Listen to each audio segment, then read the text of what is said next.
Hey guys, it's Dami here, and I want to talk to you about telepathy and how you can get it started into practice with the magic number 3 easy steps.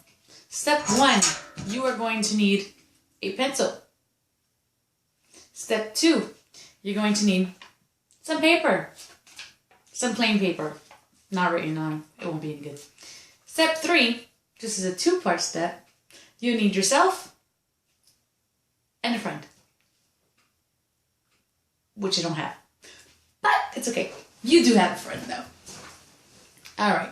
So what you're gonna do? You're gonna start off this little practice in a smaller space. It doesn't have to be a huge space. It could be a bedroom or a living room or whatever space you have available.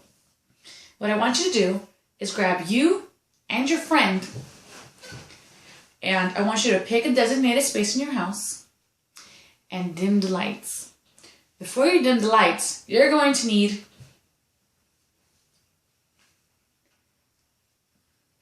maybe 2 candles. Okay, so I lied. You needed 4 steps. You'll need 2 candles. 1 for yourself and 1 for your friend. Or if you have the luck or the availability and you have lamps in your room, then just have one person under a lamp and the other person where the more darker area of the room is. Okay, so the person that will be getting the message, we're going to call him or her the receiver. And the person that will be emitting the message, we're going to call that person the sender. So now, I want you to have your sender underneath of your lamp or next to your candle. I want his or her back facing away from the receiver. So me as a sender, I'm going to have the receiver in front of me, okay? And I'm going to be staring at them. The receiver will be staring at the wall. So let's say, I wish I had like a teddy bear. Oh, I got it.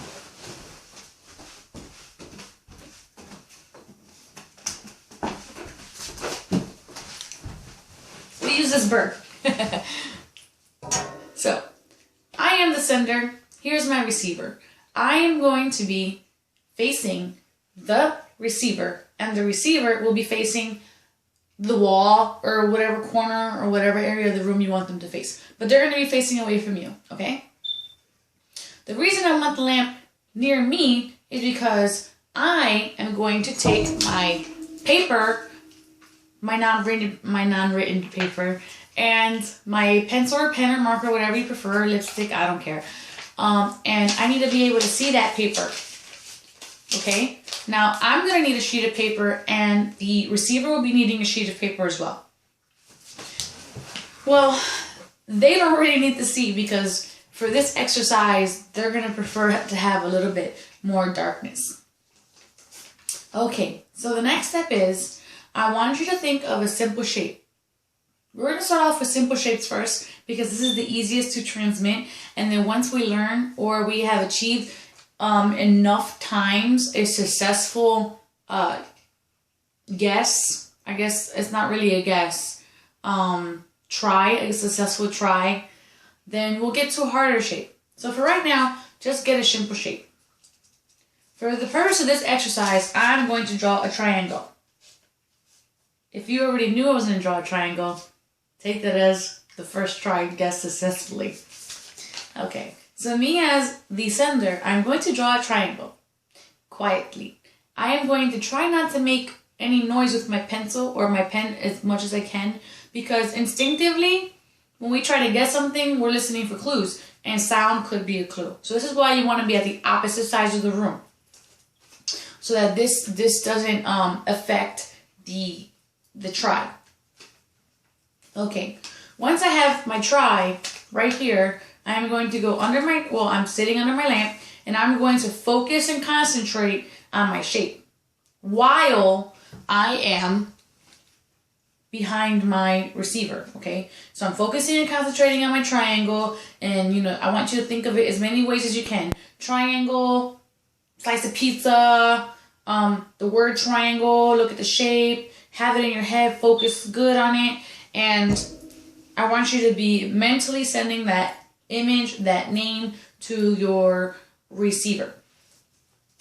As the receiver, what I'm going to be doing, and if you have a bandana or a handkerchief or something to that effect, that will work well for this exercise, just because you want to have it as dark as possible. The reasoning being is, while it's dark, it may be dark in that corner of the room, and you want it to be darker, it's just for the simple fact that when you're taking your educated guess, or when you're starting to try to develop your third eye abilities, you're gonna have to learn to see things through your non-physical eyes. You're gonna have to try to learn to see things through your third eye. So how this works, you may see it as just an exact symbol or exact replica of the triangle, or like I showed my 8-year-old stepson, he says it as it comes up as a drawing, and he'll see one line, and one line. And you're gonna see the pitch black in your third eye. You're gonna see the pitch black, and then it'll come up as just like if somebody was writing it out for me and for my 8-year-old stepson. You're gonna see if somebody's writing it out, but like, let's say with the lights, it's gonna be like a light, like a scratch. Remember Zorro? How he would just in the black cloth and the light would shine through, like that. Okay, except it's gonna be your whatever shape that you're sending, or receiving, should I say, in this case. So you're just gonna wait. You're gonna wait patiently for this. Sometimes you might just be like, I'm just gonna write anything down. Just give it a moment and wait for it, because it's worth the wait. You'll start seeing it, and once you start picking up the clues of it, you'll see it. Something that I do, or I did in the beginning when I was learning how to use my third eye, is sort of cross my eyes and to focus up to here. And while my eyes are closed, I cross my eyes and look up, because then I'm forced to look right here. It forces me to look up at that area and to pay attention to that area. And that's basically it. Once you get a couple tries done, that you're satisfied that it's no longer a guess, then move to something harder. Maybe hearts, infinity symbols, clovers. And then once you guys get that right, then go to different rooms of the house instead of just the same room and practice that. Once you get that amount where you're satisfied with the amount of success, tries versus failures, to the point where you're just never getting them wrong anymore, try up the street, down the block. It's gonna, at some point, when you keep adding these distances, you're gonna be able to do it halfway around the world. And that's basically how to develop your telepathy 101, or let's say just wetting your feet, because there's so much more we can get into, but we won't do that right now for the sake of time. Comment, subscribe, questions at the bottom. Thank you, love and light. Namaste.